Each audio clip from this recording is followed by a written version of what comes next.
Hey crew, today we're going to do an unboxing video. Sorry for the long pause. RBX10 Ryft metal axles. I've been talking to a camera, not recording, for the last 2 minutes, so I've run out of words to figure out to say. Shout out to Furt420 on rccrawler.com. He recommended the Ryft metal axles. I was running Capra 7075 metal axles, and they were great, except on the TRX4 mega truck you may have seen in my latest video, I broke a link mount in the front. Snapped the tab right off, and the link mounts on a Capra axle, these were integrated into the axle, so they weren't replaceable.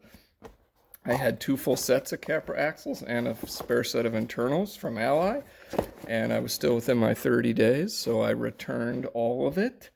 $65 for a set of those nice Capra metal axles, and these were $91 for a set, so I'm only up 25 bucks. These are much bigger, much beefier axles apparently. Just according to the fact that they're 550 and 650 front and rears, 550 and 650 grams versus the Capra axles were 250 and 350. The front is heavier than the rear for obvious reasons. So these don't have portals, but I did order the Vidavon portals for RBX10 axles, so we're going to put portals on these. Without further ado, let's unbox. Here's the front. I already snipped the bag. Look at these things. Let me just say, holy shakies, crikeys.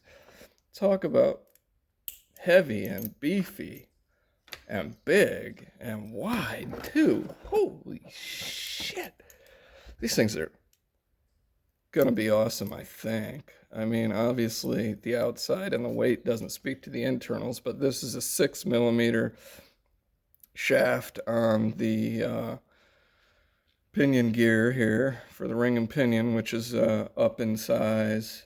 These are also 5mm out to 5mm screw shafts. I think the Capras go 5 to 4. And then these link mounts are considerably beefier, especially on the inside piece. The outside piece could probably take the shock. And they're removable. So if you break one, you just take it off there and get a replacement and put a new link mount on there instead of having to replace the entire housing. Play. Boy, I'd call that 0.5 millimeter. I do have some 0.5 millimeter bushings, but I think they're 4mm, not 6. I don't feel like that's bad at all, to be quite honest. All things considered. I was about to say it's a little strange I can rotate the axle and not the pinion, but I forget that these have differentials inside of them, and I'm going to have to feel smooth for a diff. I'm going to obviously open those up and fully lock them. I'm not sure how. I'm thinking, well, permanent would be JB Weld, and less permanent would be maybe polyurethane glue that you can pull out of there. I think I'm going to go JB Weld. I want them locked permanently without any chance of slippage. Here's the rear. Wow, damn, these things are freaking huge and beefy. I am going to show them to you up against the TRX4 mega truck, just so you can see width-wise. Boy, the metal feels really robust. And nice trusses. Yeah, guys, these are way bigger and sturdier than the Capra axles, for sure. Look decent. Let's go look at them on the... Oh, and one thing I was going to say I'm going to do in order to counter the excess weight, because you're adding about 1 pound total weight between the front and the rear over the Capra axles. I took my 3.840 series. These are Red Cat rock crushers, smaller than an actual RC4WD rock crusher. And also I cut a 1/2 inch out of these tires and made them skinnies. I also cut a 1/2 inch out of these aluminum RC4WD wheels and made them skinnies. Anyways, to make these lighter, they did have 8-ounce inner tubes inside of them, and I ran the inner tube hole out here and made these inflatable tires. I got rid of the heavy inner tubes because, again, 8 ounces per tire, you're adding 2 pounds all the way around the truck just on inflatable inner tubes. So I removed those. I put foams back in here. That's basically Star Cut foam, super soft. It's going to be like run flat, basically, I think, by the time 20 pounds of truck is sitting on 4 of these. But foam obviously weighs nothing compared to the inner tube. So it should lighten the whole situation up unless I go in the water. The foams get wet, and then they're going to hold a bunch of water, but the water will just come out of the seams on the tire. So that should shave a pound. This should add a pound. Net should be net. Should be pretty much a wash. Let's take a look at these up against the TRX4 Beast. I mean, these things are so wide that I almost don't need to do any extensions.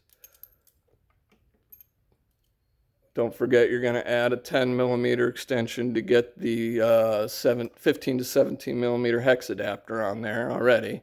Those are automatically 10s.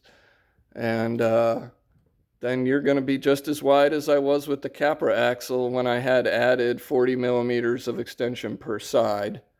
That was a 30 extender plus the 10 aluminum 10 millimeter adapter that takes you from the 12 hex to the 17 hex. So 30 plus 10 was 40. I had each one on each side, so 40 plus 40 was 80 millimeters of widening.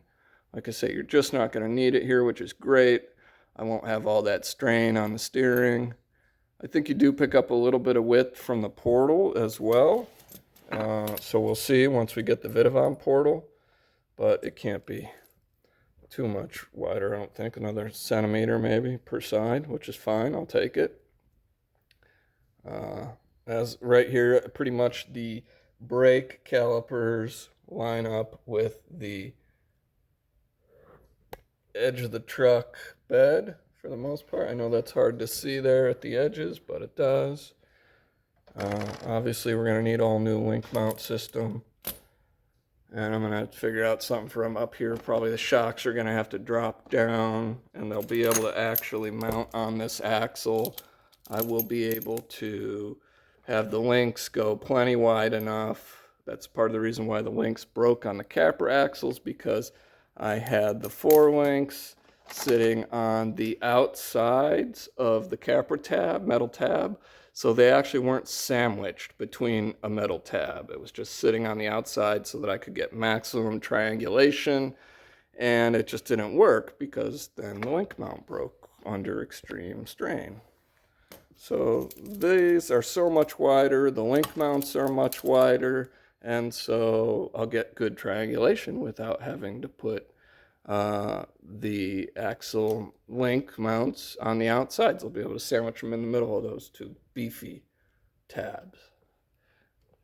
And then we'll have a truck that we can actually probably, with these axles, thrash on a little bit even, and, do a few little baby jumps. Obviously, I'm not looking to go more than 4 or 5 miles an hour, so nothing wild and crazy, but definitely going to be able to thrash more than with those baby Capra axles. So once again, shout out for 420. I owe it all to you, buddy. Good thinking. These are going to be badass once I get them installed. Could probably pop this back case off with you guys right here. Let's do that. Why not? I'm going to have to open